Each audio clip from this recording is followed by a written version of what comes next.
I'm Karen Garner. I'm from Birmingham, Alabama, and I'm a stage 3C ovarian cancer survivor with metastasis to my abdomen. I went to school at Florida State University, graduated with my BS in speech pathology, and after that I got recruited to Birmingham, Alabama, and I came up here. It was either between Birmingham and Atlanta, and I chose Birmingham, and I have just fallen in love with this city. I also met my wife here. I never thought I would meet somebody as special as she has been, and in January of this year I got married, and it was just a magical, wonderful day. 17 days later, after my wedding, it was after the most fantastic day of my life. I was diagnosed with cancer, and I was face to face with death. The doctors I could tell by the look in their eyes that they were frightened. So I knew that it was serious. The next week after I got my diagnosis, it was tests, and I had exploratory surgery to see the extent of the cancer. Found out that it was in my lymph node in my small intestine, and my doctor said that it was inoperable, which was another, in my mind, death sentence. So I said, well, let's kill it. And he said, we plan on it. And I did 3 months of chemo, and then the big surgery came.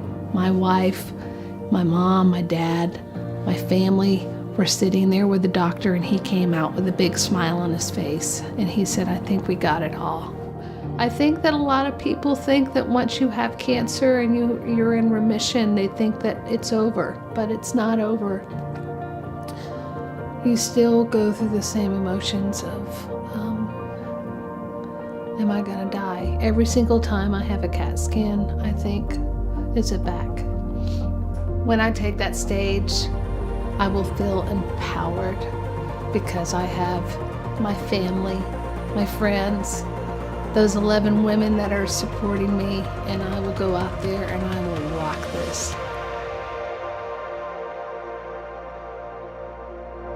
Our next cast member makes everyone in her path smile with her contagious laugh and infectious smile. The Birmingham speech pathologist Karen Garner Scott worked in the medical field, you've heard of her?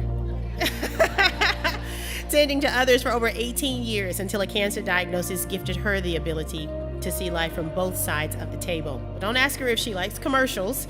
You're about to find out why. And with her favorite motto, broken crayons still color, please make welcome to the stage the bright and bubbly Karen Garner Scott.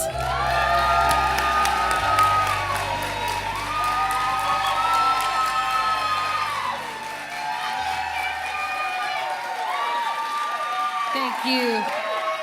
Ooh, I have a lot of people here tonight. You never know how strong you are until being strong is the only choice you have. Kayla Mills. On January 1st, 2016, I finally got to marry my best friend and soulmate, Dee Scott. I knew there was something very special about this girl since we haven't left each other's side for the past 12 years. We've been through countless ups and downs, yet our love only grows stronger. And we were thrilled when the Supreme Court finally allowed us to be legally married in the state of Alabama, of all places. Oh, what a wonderful day we had this New Year's Day. We were surrounded by our families, loved ones there to celebrate our love.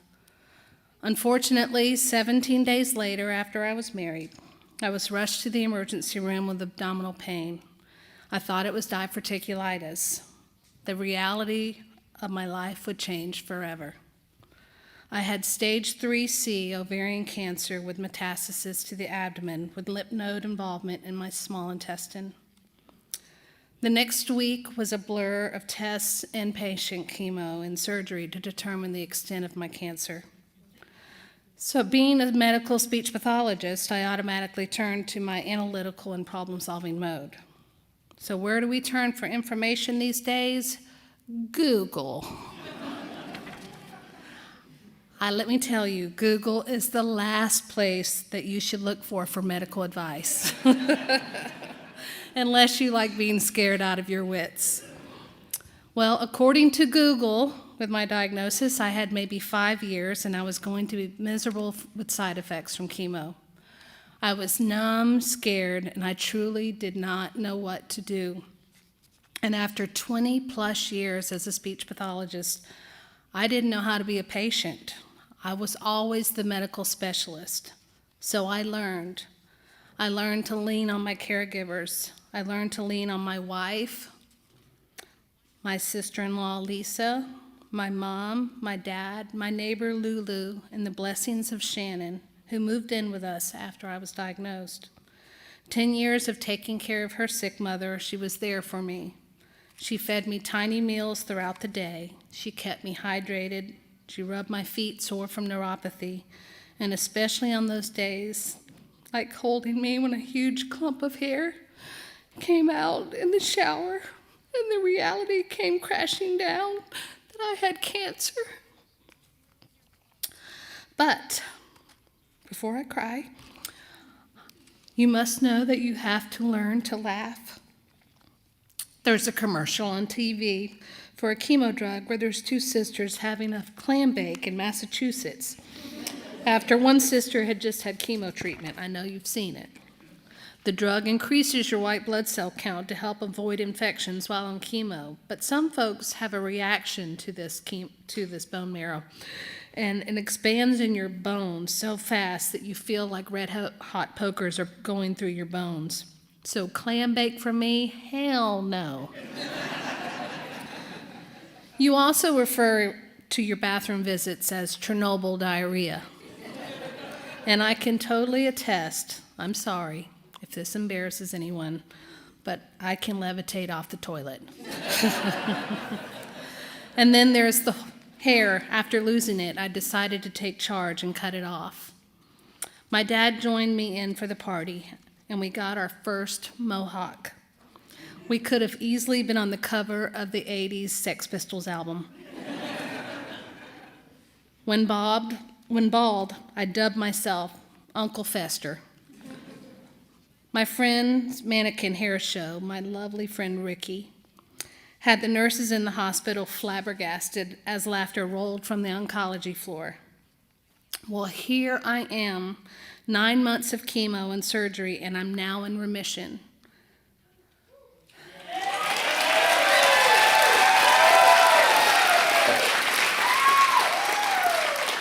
It was such a beautiful thing to hear.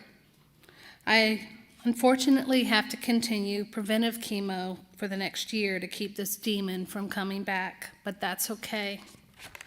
Having cancer has changed my life forever. My second act changes every day. I have trained myself to find a blessing in every moment of my life. And oh my God, the people that I have just randomly appeared in my life after cancer.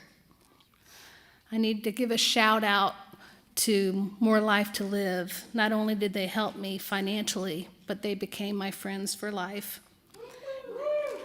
And I also need to give a shout out to Sagegrass Gallery in Bar Harbor, Maine, where Dee and I took our honeymoon not too long ago, and the staff and owner gave me this dress. Don't I look cute?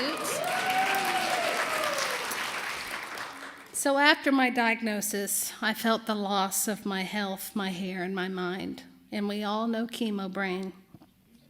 So my second act is just beginning, slowly but beginning. I've started a swimming class. I've started a knitting class at the Jewish Community Center. And I've started a second act. And I'm learning that cancer is my journey of self-discovery and finding a silver lining through laughter, love, and unrelenting determination. Thank you.